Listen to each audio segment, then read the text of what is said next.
গরিব মানুষের আপনার মতো আমার মতো লোকের খাওয়া নাই। আপনার বাপের 1 শতাংশ জমি নাই, আপনার ব্যাংকের 1 কোটি টাকা লোন নিয়ে দিয়েছেন, ওই যে অফিসারের লোকে ভাব করছেন।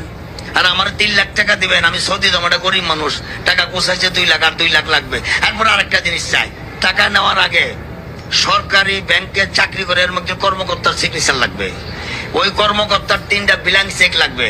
মানে যেটা বললাম, ওদের বাপ মার ফয়তার কাপড় সহ যায় ওরা।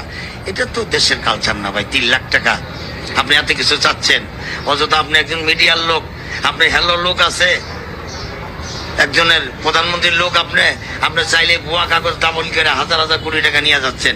আর আমার 3 লাখ টাকা দিবেন, পৃথিবীর সব কাগজ আপনারা দেখাইতে হবে। টাকা নেওয়ার আগে 12,000 নিয়ে যাচ্ছেন।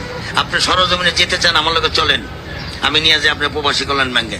3 লাখ টাকা আনতে যা চাইবো, আপনি ওখান থেকে নিজের গালে নিজে জুতা দিয়ে বেরিয়ে আসবেন। বলে আর জীবনের টাকার লেগে এখানে আসবো না, ভিক্ষা করবো মানুষের কাছে। এটা সেই বাংলাদেশ। পাই নাই না, শুধু ও যা চাই হইনাই তো আমি স্টপ করছি। চাবো কি? চাওয়ার আগেই তো নিয়ে যাচ্ছে 12,000। এই ভরম, ওই ভরম, এই ভরম, ওই ভরম। তারপর ওই যে সরকারি কর্মকর্তা, মনে করেন আমি গরিব মানুষ, আমি কাউন্টারে চাকরি করি, আমি বিদেশ যেমন নিয়ত করছি, আমার 3 লাখ টাকা লাগবো। আমার তো সরকারি কোনো লোক নেই ভাই, আমার তো সরকারি কোনো অফিসার নাই, তাহলে আমি তো টাকাটা পাচ্ছি না।